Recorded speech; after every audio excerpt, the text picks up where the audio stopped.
मेरी कृपा से मृत्यु आपका कुछ बिगाड़ नहीं सकती है। आप मृत्युंजय बन सकते हैं, अजर अमर हो सकते हैं। मांग लीजिए। क्या मांगोगे? नहीं बोले। क्यों नहीं बोले? इसका रहस्य था। विधि हरिहर, विधि माने ब्रह्मा, हरि विष्णु, हर माने शिव। विधि हरिहर तप देखिए पारा, मनु समीप आए बहुबारा। एक बार नहीं, थोड़ी थोड़ी देर में। आज भी आए, कल भी आए, एक हफ्ता बाद फिर आए, महीने बाद दौड़ते थे रोज बैकुंठ से। ब्रह्म महाराज, अरे मांग लो, क्यों इतना कष्ट उठाते हो राजन?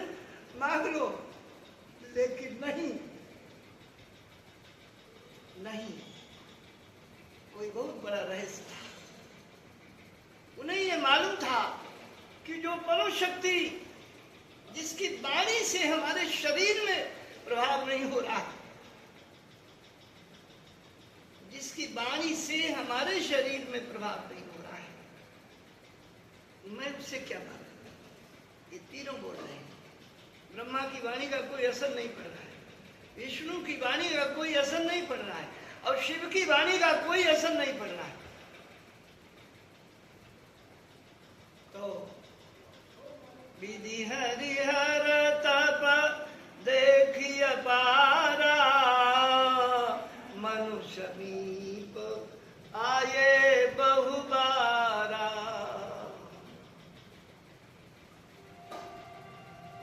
जब हार गए, सब लौट गए, तब क्या हुआ?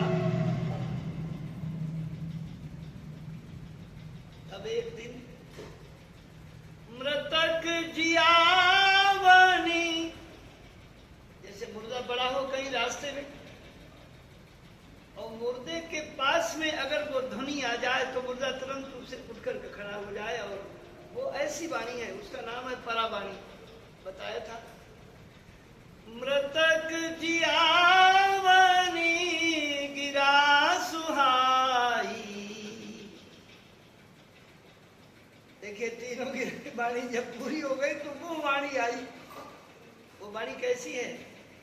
मृतक जियावनी गिरा सुहाई। गिरा माने वाणी, और श्रवण रंध्र होई, कानों से उर जब आई। जैसे वो वाणी आई उस ब्रह्म की, डायरेक्ट उस ब्रह्म की वाणी, तो क्या शरीर में परिवर्तन हुआ? हष्ट पुष्ट तन भये सुहाए, मानहु अबहि भवन ते आए। तुरंत मान से चढ़ गया, त्वचा चढ़ गई, और अपने आप बाजूबंद कपड़े जो भी पहन कर आए थे 23,000 वर्ष पहले, वो सब अपने आप। ये वाणी का प्रभाव, ब्रह्मा की वाणी का प्रभाव नहीं पड़ा, विष्णु की वाणी का प्रभाव नहीं पड़ा, शिव की वाणी का प्रभाव नहीं पड़ा, उस ब्रह्म की वाणी का। तो वो जो ब्रह्म है वो शरीर ज्यों का त्यों, मानहु अबहि भवन ते आए। कोई परिश्रम भी नहीं। तब बोले भगवान, आकाशवाणी हुई, मांगो। तब महाराज, पहला तो वरदान ये है कि मैं आपका साक्षात दर्शन करना चाहता हूं। दूसरी बात यह है, इतनी सुंदर वाणी, वैसे तो मैं सोच रहा था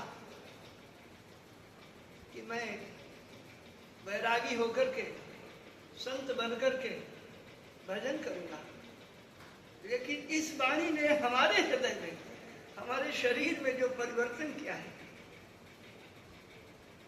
तो मेरे अंदर भाव पुत्र का आ गया है। चाहूं तुम ही समान सुत, प्रभु सन कौन दुराव।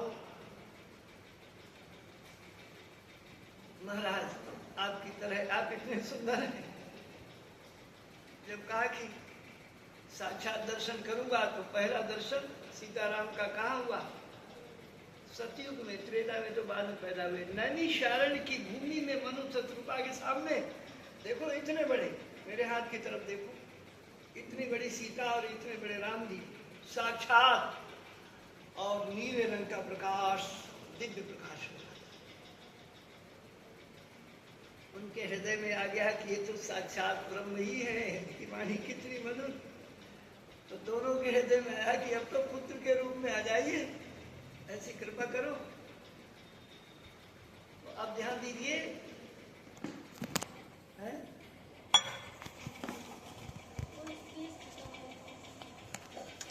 तो हमारा हाँ, साक्षात दर्शन करहूं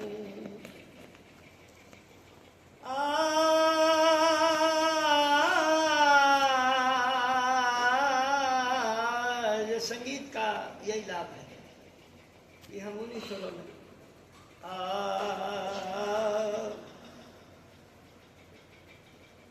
तो वही ब्रह्म, दूसरा नहीं, वही ब्रह्म जो त्रेता में राम के रूप में आया।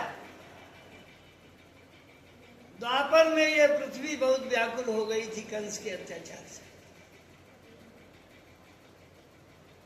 तो उसने कहा, आकाशवाणी हुई, कहा जब देवता लोग क्षीर सागर में प्रार्थना कर रहे थे, दया निधि अब तो लो अवतार, दया निधि अब तो लो अवतार, पृथ्वी नाथ तुम्हारी पृथ्वी पर है अत्याचार, दया निधि अब तो लो अवतार, दया निधि अब तो लो अवतार।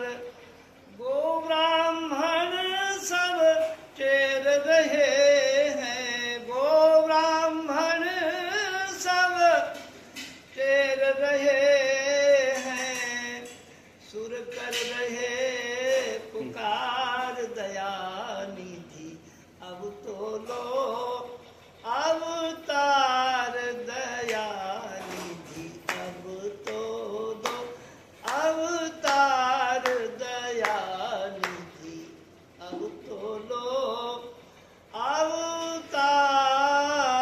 अवतार। उस समय आकाशवाणी हुई, ब्रह्मा जी को सबसे पहले सुनाई पड़ी, देवता लोग भी सुन रहे थे। वसुदेव गृहे साक्षात भगवान पुरुषा परा। आकाशवाणी ने क्या कहा?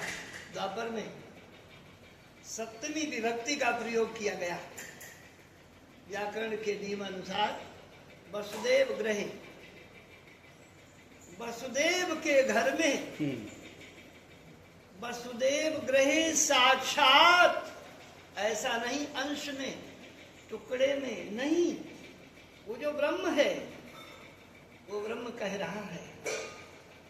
वसुदेव गृहे साक्षात, वसुदेव के घर में मैं साक्षात ही पुरुषापरा, पुरुषापरा का तात्पर्य है पौरुष करने वाला, पुरुष कहलाता है।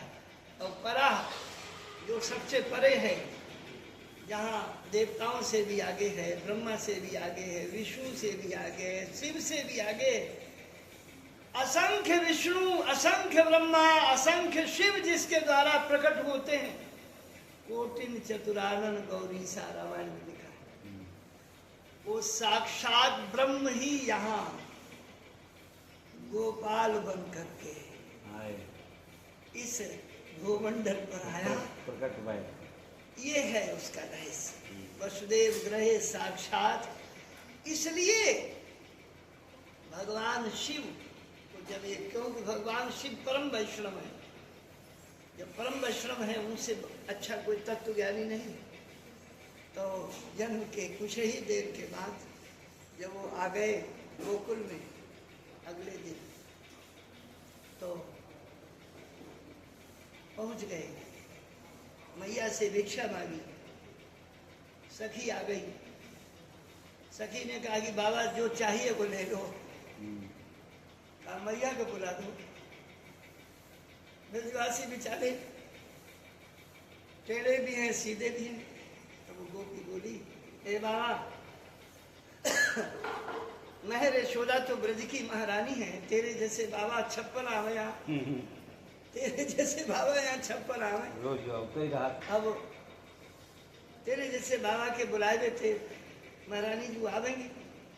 कहा नहीं, हम तो दीक्षा में महारानी के ही दर्शन करेंगे, वही आएंगी। बेचारी जल्ला गई और दौड़ती हुई गई। ब्रज रानी एक विकट बाबा, द्वारे पे आन विराजा है, इस तरह बोलता है मानो दुनिया का वो ही राजा है। ब्रज रानी एक विकट बाबा, द्वारे पे आन विराजा है। दौड़ती हुई बहुत बड़ा थाल लेकर के, सोने का थाल, उसमें नाना प्रकार की मणियां, और एक संत के लिए पता नहीं हाथ से बनाएंगे या बना हुआ पाएंगे कैसे, तो सादा जो चून होता है, दाल है, चावल है, भोजन की सामग्री वो रख ली, मणियाँ रख ली, बाबा के लिए सोने की मुहरें, दक्षिणा भी रख ली, फल भी रख लिए, कोई चीज कमी अपनी ओर से न रह जाए। मैया थाल लेकर के ऐसे चली हैं, गजरा बना हुआ है बालों में, और ध्यान में रहती हैं। प्रश्न ये है, शिव जी सोच रहे हैं कि यह वसुदेव के यहाँ और नंद के ही यहाँ क्यों आया है, इनमें क्या विशेष है। वसुदेव जी के जीवन का कभी वर्णन करेंगे। वसुदेव जी ने कभी अपने जीवन में एक बार भी असत्य नहीं बोला। और देवकी कौन है? देवकी साधारण कोई नारी नहीं है। गोलोक धाम में जब अनेक जन्मों में जो माताएं गोपाल जी की पूजा करती रहती हैं, जो कन्याएं पूजा करती रहती हैं, वो वहाँ एक क्रम से सीरियल में ठाकुर जी यहाँ पूछते हैं कि अब मैं अवतार लूंगा, इस मेरे अवतार में मेरी मैया कौन बनेगी? वहां तो भीड़ लगी है। इस बार गायत्री माता साक्षात खड़ी हो गई, मैं प्रभु मैं बनूंगी, आपकी माँ मैं बनूंगी। लिखा है साक्षात गायत्री माँ देवकी के रूप में पृथ्वी पर अवतरित। क्या उस ब्रह्म को कोई दूसरा धारण कर सकता था? इसलिए उन्होंने अपने जीवन में कभी भी एक बार भी असत्य नहीं बोला, क्योंकि ब्रह्म का वास्तविक स्वरूप है सत्य। और नंद यशोदा की भी यही स्थिति है। नंद तो आनंद के स्वरूप हैं, ब्रह्म के आनंद में हर समय डूबे रहते। यशोदा कैसी है? जैसे उसे अपने बच्चे के लिए यदि वस्त्र सिलवाने हैं तो उसके साथ में जितने बालक खेल रहे हैं, जितने ग्वाल वाले, सबके लिए एक जैसे वस्त्र आएंगे, एक जैसी करधनी आएगी, एक जैसी उनकी पादुकाएं आएंगी। अपने बच्चे में दूसरे के बच्चे में भेद नहीं मानती। दूसरों को यश प्रदान, यशोदा का तात्पर्य यश प्रदान करने वाली, जो दूसरों की सेवा में निरंतर लगी रहती है। महादेव जी अंदर अंदर सोचने लगे, धन्य मेरे ऊपर पता नहीं कृपा कब होगी। तो मैया से कहा कि हम तो आपको इसलिए बुलाया ना चाहिए तेरी दौलत दुनिया, ना चाहिए तेरी माया। अपने लाल को मुंह दिखराए दे, योगी दर्शन को आया मैया, अरी मैया दर्शन को आया, तिहारे द्वार मैया दिखा दे। गोपाला मैया तो सोचने लगी, यहाँ ये कोई विशेष साधु है, भोरी है बेचारी, सीधी है, गई गोपाल को ले आई। गोपाल कितने सुंदर हैं। गोपाल की सुंदरता का वर्णन शिव नहीं कर सकते, ब्रह्मा नहीं कर सकते, विष्णु अपनी वाणी से वर्णन नहीं कर सकते, सरस्वती लिख नहीं सकती है, सरस्वती लिख नहीं सकती है। परम सुंदर है, परम दिव्य। ऐसे ऐसे गोपाल जी को देखकर बहुत देर तक भगवान भोलेनाथ सोच में पड़ गए कि न जाने ये मेरे ऊपर कृपा हुई है, कितने पुण्य मैंने की होगी, मेरे समान भाग्यशाली कौन है। तो भोलेनाथ ने परिक्रमा की है मैया की, मैया उन्हें लिए खड़ी है, डमरू बजाए बजाए अब नृत्य करने लगे, नाच नाच करके मैया के चारों तरफ ऐसे घूम रहे हैं। हे जगन्नियंता जगपालक, हे जगदाधार प्रणाम तुझे, दुनिया के सच्चे बादशाह है बारंबार प्रणाम तुझे। अंगूठ चूसता प्रलय समय जो अच्छे बट के पत्ते पर, ओ निराकार हो निराकार आया है ब्रज के पर्दे पर। हे जगन्नियंता जगपालक, हे जगदाधार प्रणाम तुझे, दुनिया के सच्चे बादशाह है बारंबार प्रणाम तुझे। बाबा ने जमीन पर लेट कर प्रणाम किया, मन में भाव रह गया कि मैं लाला के चरण तो छू लेता, अगर मैं बिना किसी कारण के छूता हूँ तो मैया के हृदय में शंका हो जाएगी कि बाबा को आशीर्वाद देना चाहिए, मेरे छोटे से लाला के पैर क्यों छू रहे हैं। तो ये बात रह गई, चल दिए बेचारे। ठाकुर जी उनके मन की बात जान गए, अब ठाकुर जी को रोने दो। इतना रोए हैं कि ये जो काजल है ये बह करके कपोरों पर आ गया। ये तो यशोदा का मुखारविंद सुस्त हो गया। सखियों ने देखा, एक सखी बोली कि लगता है बाबा कछु जादू टोना कर गए। सखिया दौड़ती हुई गई, बड़ी दूर नंदी लिए हुए जा रहे थे। ए बाबा डट जा, बाबा डट, हाँ ब्रज में कहा जाता है डट। ए बाबा डट जा, खड़े हो जा। बोले हाँ गोपियों बताओ कहाँ बात है। कहा तू लाला को कुछ जादू टोना कर गए हो, वो इतनी देर है गई, रोते रोते भाई। कहा अच्छा देवियों, लाला रो रहा है, टोली में हाथ डाला। कहा हाँ गोपियों, मैं उसे भभूति देना भूल गया, चलो मैं अपनी भभूति लगा दूंगा तो वो ठीक हो जाएगा, रोएगा। कहा जल्दी चलो। नंदी को बाहर खड़ा कर दिया, अंदर सिंह पौर में घुस गए। मैया उसे लिए हुए खड़ी है लाला को। कहा मैया बैठ जा लाला को लेकर। अब झाड़ फूक करने वाले तो नीम की पत्तियों से, मोर पंखी से झाड़ फूक करते हैं, बाबा ये कुछ नहीं। बाबा ने अपनी जटाएं खोल दी। अब जटाएं खोल दी। कहा मैया कह रही जटाएं क्यों खोल दी बाबा तेने। कहा मैया मेरी जटाओं में ही तो ये भस्मी लगी है, तो ये मैं पैरों से, इसके पैरों में स्पर्श कराऊंगा, बबूती लग जाएगी इसके चरणों में, ये ना शांत हो जाएगा। अंदर भाव दूसरों है, अंदर भाव ये है कि मतलब ये है तुम बड़े और मैं छोटू हूँ नाथ, सबके सन्मुख मैं तुम्हें कैसे नाऊं माथ। इसीलिए इस समय अब ये कई श्रेष्ठ उपाय और मेरे सिर की ये जटा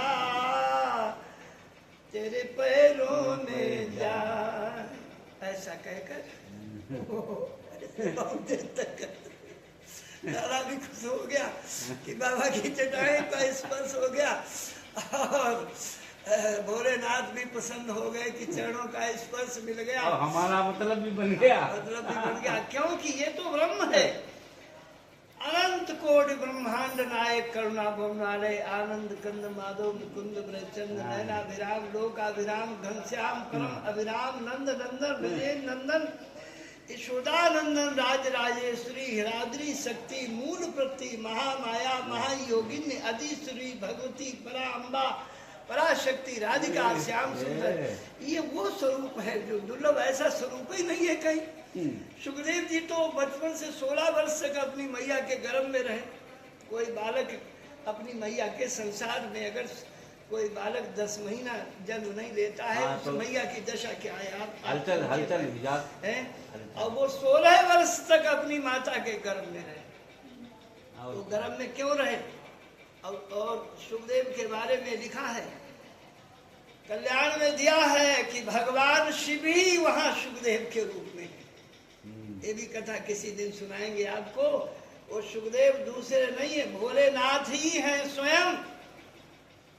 अब वो गोलोक धाम गए थे, वो कथा बहुत लंबी है, सुनाएंगे। तो वहां से राधा रानी ने जब ये पहुंचे, गोलोक धाम में किसी का प्रवेश नहीं है, केवल शिव गए थे वहां। तो ये तोता बन के आयो, तो तोता बन के जब गए हैं तो किशोरी राधिका ने बाएं हाथ पकड़ दिया और सोचने लगी है तो शिव है, और ये तोता बन के आए तो उनको दाढ़ी अनार के दाने खिलाने लगे, अनार के दाने खिलाने लगी और खाने लगा। फिर सोचने लगी कि बिना गुरु दीक्षा के यहाँ कैसे रुक पाएगा, क्योंकि भागवत में लिखा है विष्णु दीक्षा विहीना नाम ना अधिकारा कथा श्रवे।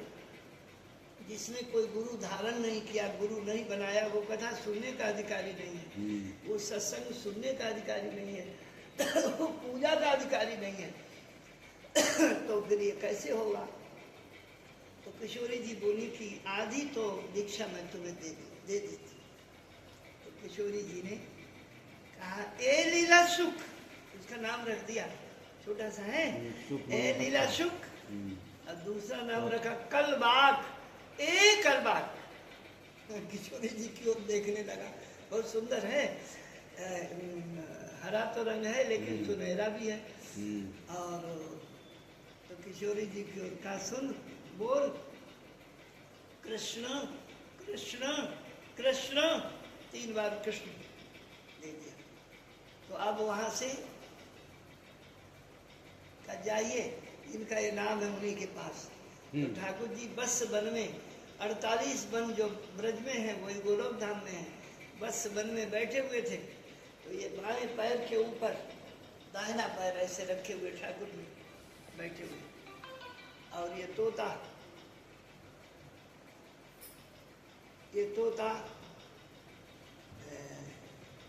क्या लीला होती है, ये तोता उड़ता हुआ। तो गोलोक धाम में क्या है, गोलोक धाम का जैसे यहाँ हम लोग बोल रहे हैं तो हमारी आपकी आवाज यहीं तक रहेगी। गोलोक धाम में आप खासियत तो पूरे ब्रह्मांड में वो शब्द वहाँ तो विचित्र है, वो शब्द सब जगह फैलता है। तो ये कृष्ण कृष्ण कृष्ण करते हुए भाग रहा था। तो ठाकुर जी ने देखा कि ये तो हमारा नाम कोई ले रहा है, ऐसे अपना पीताम्बर जो था उसके स्वागत में, ये वेदमय ठाकुर जी का जो ये पीताम्बर है इसको देवता नहीं छू सकते हैं, इतना परम पावन है, वेद भगवान ही पीताम्बर के रूप में आए हैं। तो ऐसे कर दिया, इस पर उस तोते को बुला लिया, वो आ गया। उससे कहते हैं नाम जपते हो बहुत सुंदर तोतली भाषा में, लेकिन अधूरा है। तो फिर वो देखने लगा कृष्ण की ओर, तो कहा सुनो,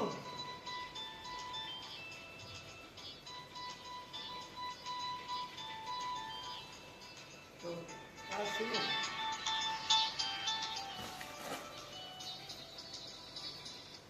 हेलो, तो कहा सुनो, अब महाराज कथा कर रहे, थोड़ी देर में बात करेंगे।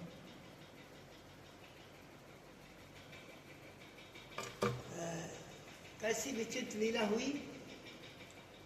उससे कहा इस नाम से पहले 2 अक्षर और जोड़िए। राधा राधे, राधे, हाँ बोलो राधे। तो तोता बोला, पहले वो जब रहा था कृष्ण कृष्ण, अब जब उसे राधे कह दिया ठाकुर जी ने, तो बोलने लगा राधे कृष्ण राधे कृष्ण राधे कृष्ण राधे कृष्ण राधे कृष्ण राधे कृष्ण राधे कृष्ण राधे कृष्ण। तो ठाकुर जी ने कहा हो गई तुम्हारी दीक्षा, अब तुम यहाँ से पृथ्वी पर जाइए, वहाँ कैलाश पर्वत है, वो शिव ही तुम्हें कैसा कैलाश पर्वत पर वहाँ भोलेनाथ विराजमान है, और वहाँ वटवृक्ष है, वटवृक्ष में जाइए। तो वटवृक्ष में जब अमर कथा सुनाई है तो उसमें सब पशु पक्षी जीव जंतु भाग गए। ये उसी समय गर्भ से, ये गर्भ में आ गया था, तोती के गर्भ में ये पैदा हुआ। तो जब पैदा हुआ तो ये ऐसे ऐसे देख रहा था, कुछ खोडर के आसपास ऐसे देख रहे थे। छोटे बच्चे होते हैं, तो जैसे छोटे बच्चों क्या है, जैसे इस कमरे को देख लिया, अब वो रोते क्यों है कि हमें बाहर का भी तो दिखाओ, और बाहर का देख लेंगे तो तीसरी जगह का, जहाँ जहाँ नहीं देखा वहाँ भी दिखाएंगे, ठीक है। बच्चे इसलिए रोते हैं कि भाई वो कमरा तो पूरा देख लिया, अब यहाँ का दिखाओ, फिर वहाँ का दिखाओ। तो झांक रहे हैं कि सब जगह हमें देखने मिले। तो पार्वती जी ने कहा कि हम तो सो रही थी, हैं सो रही थी, कथा किसने सुनी, कथा किसने सुनी है। तो कहा कथा पहले अध्याय की केवल सुनी है, बाद में तो पता नहीं। फिर ये हुंकार कौन करता रहा, जब जब भोलेनाथ कथा सुनाते थे तो वो कहता था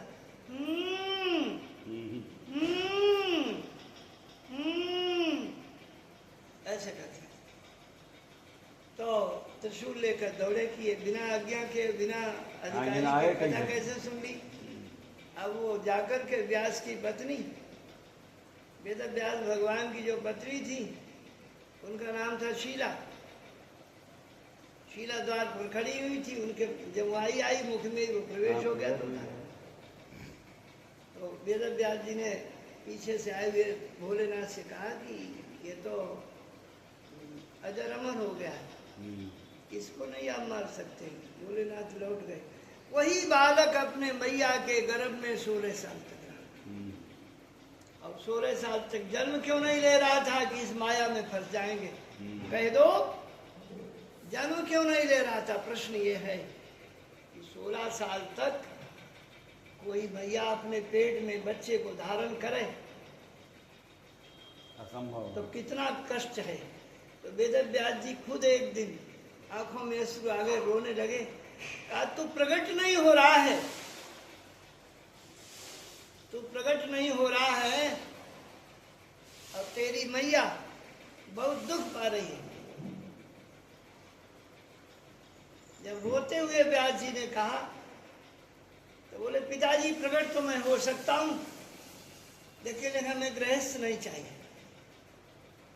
पिताजी प्रकट तो मैं हो जाऊंगा, लेकिन हमें गृहस्थ नहीं चाहिए, गृहस्थ की माया में हमको नहीं बदला।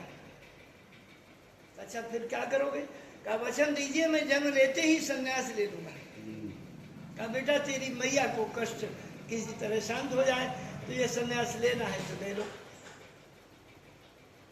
तो जिन महादेव ने, जिन भोलेनाथ ने उस ब्रह्म के दर्शन के लिए, उसकी कथा सुनाने के लिए सुखदेव के रूप में जन्म लेते ही वो जंगल को भाग गए। पीछे पीछे पिताजी दौड़ कर गए, बड़ी लंबी कथाएं हैं। तो वो जो ब्रह्म है साक्षात वही बाल कृष्ण के रूप, और उसकी जो निज शक्ति है वही राधिका है। इसलिए देवमंडल 88,000 ऋषि और सारा ये ब्रह्मांड, सब ब्रह्मांडों के जितने जीव हैं, ये राधा कृष्ण के लिए उतावले रहते हैं किसी तरह राधिका के और गोपाल के दर्शन में। बोलो भक्त वत्सल भगवान की जय। हमारो धन राधा श्री राधा श्री राधा, हमारो धन राधा राधा राधा राधा राधा, परम धन राधा श्री राधा श्री राधा। बोलो राधा रानी की जय। ठीक है, कैसी रही कथा?